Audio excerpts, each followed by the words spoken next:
Assalamualaikum warahmatullahi wabarakatuh. Bismillahirrahmanirrahim.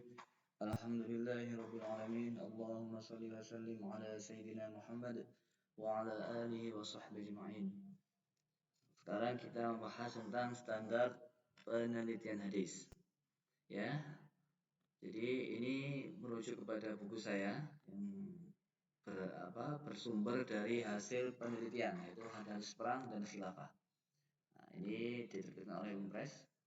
Langsung saja kita melihat bagaimana standar operasional penelitian hadis. Yang pertama, kegiatan meneliti hadis itu namanya kegiatan takhrij, yaitu untuk mencapai sebuah penelitian hadis, pertama-tama yang dilakukan adalah dengan melakukan takhrij hadis. Apa itu takhrij? Takhrij kalau dari bahasa segi istilah bahasa ya, etimologi itu artinya khoroja, artinya menampakkan dan menjelaskan. Juga bermakna berkumpulnya dua sesuatu yang berbeda. Itu secara bahasa. Nah, tapi secara bahasa yang lain juga punya makna istimbat, at-tadrib dan at-taujih. Nah, sedangkan takhrij yang dimaksud dalam penelitian ini, yaitu yang penelitian hadis ini adalah bermakna menjelaskan dan menampakkan. Adapun takhrij dari segi istilah, ulama berbeda pendapat. Ada yang mengatakan bahwasanya menurut Dakhil bin Saleh, yaitu menunjukkan, artinya takhrij secara istilah adalah menunjukkan atau menisbahkan hadis pada sumber aslinya saja, cukup itu ya. Atau dilengkapi dengan sanadnya saja, atau mencantumkan keduanya. Nah, itu. Jadi menisbahkan hadis pada sumber aslinya, sumbernya dari mana, Abu Dawud, Tirmidzi kan gitu ya. Atau juga dilengkapi dengan sanadnya, atau dua-duanya, yaitu sumber asli keberadaan sebuah hadis dengan sanad dan matanya juga. Untuk mempercepat waktu ya, ini saya kira saya sampaikan ada dua lah ya. Menurut Imam Suyuti, sebagaimana dinukil oleh Abu Bakar Abdul Somad, takhrij adalah istilah mempunyai dua arti. Jadi takhrij secara istilah mempunyai dua arti. Yang pertama, menyertakan hadis dengan sanadnya merujuk pada sebuah kitab tertentu. Yang kedua artinya menisbahkan hadis kepada imam yang telah mentakhrijnya atau yang mencantumkan hadis tersebut. Nah, jadi kalau kita nemu hadis, lalu kita nggak tahu di mana sumber aslinya dan bagaimana syaratnya, itu namanya takhrij. Ya, kegiatan namanya takhrij. Saya kira makna di sini tidak jauh berbeda, artinya mendekati saja. Hanya beda sedikit ya, tapi bedanya pun nggak signifikan. Mahmud Tohan setelah menyebutkan beberapa makna takhrij menurut para pakar hadis, beliau mendefinisikan takhrij secara istilah yaitu menjelaskan sumber hadis dari rujukan primer dengan menyebutkan sanadnya dan mencantumkan status kehujahannya. Ini lebih detail lagi karena dengan melengkapi ya status kehujahannya itu sahih atau dhaif. Kalau yang tadi kan tidak perlu status kehujahannya. Jadi saya kira ini bebas, ulama tidak mempunyai satu kata dalam hal ini. Tapi yang saya maksud di sini dalam penelitian hadis saya di sini buku saya ini adalah apa? Takhrij dalam ini artinya apa? Menisbahkan hadis dengan matanya dengan merujuk pada referensi aslinya yang telah ditulis oleh 9 imam ahli kitab hadis itu. Bisa 20 terserah ya. Kalau di sini berarti yang dibatasi sampai 9 saja, yaitu Imam Bukhari, Muslim, Nasai, Tirmidzi, Abu Dawud, Ibnu Majah, Imam Ahmad, Ad-Darimi dan Muwatta. Itu. Lalu kemudian saya kira langsung saja, kita tidak perlu banyak untuk secara detail ya. Contohnya misalkan kita mempunyai ada hadis di sini misalkan. Wadha'tu Nabiyya sallallahu alaihi wasallam fi ghazwat Tabuk famasaha 'ala al-khuffaini wa asfalahuma. Hadis ini jika ditakhrij maka akan menjelaskan bahwa ia diriwayatkan oleh Tirmidzi, Abu Dawud, Ibnu Majah dan sebagainya. Maka peneliti akan mentakhrij dengan dari tiga kitab tersebut ya, itu. Ini masih contoh saja. Jadi yang pertama untuk melakukan sebuah kegiatan penelitian hadis itu yang pertama yang dilakukan apa? Yang pertama dilakukan adalah dengan mentakhrij hadis. Itu yang pertama ya, saya kira itu. Nanti caranya mudah ya. Metode takhrij itu ada beberapa cara ya. Dengan cara menelusuri perawi hadis dari sahabat. Ini saya kira nanti panjang. Ini buku saya sejumlah 127 halaman. Isinya adalah perjalanan secara detail tentang masalah takhrij, tapi terlalu detail ya, nanti waktunya jelas tidak ngatasi. Yang pertama takhrij itu aja dulu. Yang kedua apa? Yang kedua takhrij itu macam-macam. Takhrij itu saya kira saya sekilas saja dengan cara menelusuri perawi hadis dari sahabat. Caranya itu. Kitab yang dipakai ini kitabnya. Lalu kemudian dengan cara apa lagi? Dengan cara takhrij, dengan cara mengetahui lafaz pertama dari si hadis. Jadi mengetahui lafaz pertama isi hadis. Takhrij lagi dengan cara apa lagi? Dengan cara menggunakan kata kunci lafaz yang jarang digunakan pada redaksi hadis lain. Nah, itu. Lalu kemudian takhrij dengan menelusuri topik hadis. Topiknya apa? Tentang masalah peperangan, apa masalah fikih, ya? Atau takhrij dengan mencermati keadaan sanad dan matan. Ini ada juga kitab-kitab tersendiri. Nah, lalu kedua, hal yang harus dilakukan untuk meneliti sebuah hadis adalah dengan cara i'tibar sanad. Apa itu i'tibar sanad? Saya kira sudah kita sampaikan materi beberapa waktu yang lalu ya. Nah, yaitu mengetahui tadi apa namanya, mana mutabi'nya, mana syahidnya dan seterusnya. Lalu kemudian yang ketiga adalah menentukan mutabi' dan syahid. Nah, kita juga sudah bahas kemarin apa itu syahid, apa itu mutabi'. Lalu yang keempat, kritik serat hadis. Yaitu standarnya jelas, sanadnya bersambung, rawinya dhabit, adil, tidak syadz, tidak ilat. Itu 5 hal sudah kita sampaikan syaratnya. Itu yang keempat, yang langkah yang harus ditempuh. Yang kelima, langkah yang ditempuh adalah mengambil kesimpulan hadis sahih atau tidak, itu kesimpulannya. Ya, sekarang langsung ke prakteknya saja. Contohnya prakteknya takhrij hadis. Nah, misalkan gini, setelah melakukan penelusuran dalam 6 kitab hadis atau yang biasa disebut sita, hadis-hadis peperangan terhadap muslim dengan menggunakan metode takhrij. Jadi yang saya pakai di sini adalah metode takhrij dengan penelusuran lafaz hadis yang jarang digunakan oleh redaksi lain, yaitu oleh redaksi hadis yang lain, yaitu lafaz qatilu.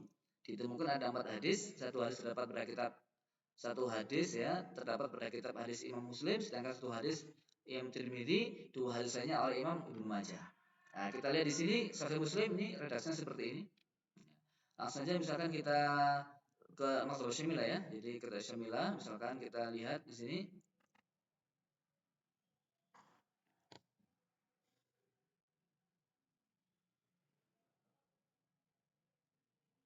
Nah, sambil kita lihat ke Maktabah Syamilah, kita lanjutkan lagi. Ini hasil takrir saya kitab At-Tirmidzi tadi. Nah, ini hasil-hasilnya. Nah, dapat kitab Sahih Bukhari, ini semuanya kita Abu Dawud dengan kalimat qatilu. Jadi yang penting ada kalimat qatilunya. Ila akhirih. Dari kalimat qatala yuqatilu. Jadi kata ini yang metode saya adalah dengan cara ini, dengan cara menggunakan lafaz qatilu. Nah, ini contohnya ini kita lihat qatilu di sini. Nah, ya ada qatilunya. Lalu kemudian Imam Tirmidzi juga pasti ada qatilunya di sini. Ibnu Majah juga ada. Lalu kemudian penelusuran dengan lafaz uqatilu itu ada 46 hadis. Dengan redaksi uqatilu. Sahih Bukhari jadi terlalu banyak ini. Jadi kalau qatilu ada sekitar 4 hadis, kalau uqatilu ada 46 hadis dengan redaksi uqatilu itu ya. Nah, itu banyak sekali, jadi sangat banyak. Kita langsung scroll ke bawah. Tuh. Nah, lalu kemudian langkah kedua, apa langkah kedua tadi? Langkah kedua adalah dengan cara i'tibar hadis. Ya, ini jalur syaratnya ini. Jalur syaratnya. Ini sekitar contoh saja supaya tahu ya. I'tibar hadis. Artinya syaratnya bagaimana? Lihat syaratnya. Nah, di sini hadisnya termasuk hadis tentang masalah peperangan ya, itu ada hadisnya hampir bisa dikatakan mutawatir ya. Karena rawinya banyak, ada Sofwan, ada Buraidah, ada lagi Abu Hurairah ya. Ada lagi Ibnu Umar, ada lagi Anas bin Malik rawinya. Ada Abu Hurairah lagi dan seterusnya. Ini beberapa redaksi. Nah, ini. Yang Muslim aja punya banyak rawi ya. Abu Hurairah ini. Jadi semua ini adalah bagian daripada syarat hadis tadi. Ini memang agak susah buatnya sebenarnya ini ya. Sangat susah sekali buatnya. Kan harus teliti. Nah, jadi An-Nasai punya banyak rawi sampai kepada Rasulullah. Jadi ada jalur Qutaibah sambungnya ke Abu Hurairah, Muhammad bin Bashar ke Anas bin Malik. Nah, ini ya, jadi ke sana. Selanjutnya menentukan tabi' dan syahid. Nah, ini syahidnya mutaba'ah qasirah, mutaba'ah tamah. Itu saya kira sudah saya sampaikan materinya. Nah, yang Muslim ini semuanya ada syahidnya ini ya. Mutaba'ah tamah ada, qasirah tamah. Jadi kedudukannya dipastikan ini sudah sahih secara sanadnya. Nah, Abu Hurairah ini begini. Yang Bukhari, Muslim, Tirmidzi, Ibnu ini dari Abu Hurairah. Anas bin Malik itu diriwayatkan oleh ini. Jadi hadisnya Imam Anas bin Malik itu diriwayatkan oleh Bukhari, Tirmidzi, Abu Dawud dan seterusnya. Bukhari dari ini, ya ini sudah. Itu. Lalu kemudian kritik sanad hadis. Kritik sanad hadis itu yang keempat, yaitu apa? Setelah dilakukan takhrij, itibar dan tabi dan syahid, maka hadisnya adalah sahih, ya. Nah, itu aja kesimpulannya. Lalu kemudian biografi singkat perawi. Nah, biografi singkatnya siko ya. Nah, saya tulis di sini semuanya. Karena kalau untuk mengetahui sanad hadis harus satu-satu rawinya adil, dobit, ya tidak syad, tidak ilat, itu semuanya dilakukan. Lalu kemudian kritik matan hadis. Baru ini kemudian kritik matan hadis. Nah, itu. Bagaimana itu yang agak panjang ya, karena itu hubungannya dengan cara menafsiri. Kita materi ini saya batasi pada mengkritik melakukan penelitian sanad hadis, bukan matan hadis. Kalau matan hadis nanti agak panjang karena kita kemarin sudah berbicara, kita jelaskan standar kritik matan hadis gitu ya. Kita kemarin sudah bahas itu. Ini panjang sekali penjelasannya. Ya, panjang sekali dan tujuan kita hanya menyampaikan menyampaikan cara meneliti hadis. Nah, itu aja. Bukan maknanya hasilnya bagaimana. Lain waktu kalau kalian kepingin mengetahui ya silahkan, tidak masalah, tapi kita sesuai dengan materi kita. Bisa, saya kira itu ini panjang sekali kalau banyak dengan syarah hadis. Jadi kalau kita mau lihat, saya bilang misalkan ya, caranya begini. Kita klik di sini, klik di sini tasnif bagian hadis, misalkan kutubus sunnah. Ya, kutubus sunnah, kita klik di sini, gitu ya. Kutubus sunnah, lalu kita klik cari di sini. Nah, uqatilu atau qatilu ya, qatilu. Ini kalau qatilu kan sedikit.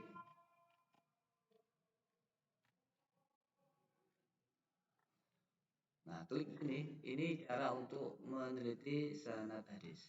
Ini kok nggak keluar.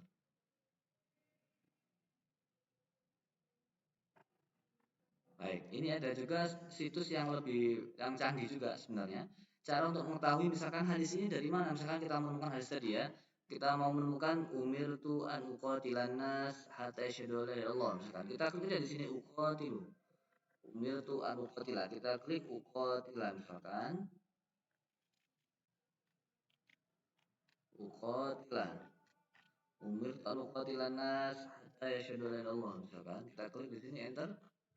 Nah, ini akan muncul semua. Nah, dalam kitab Musnad, Robi', Ismail Ja'far, Mubarak, banyak sekali di sini.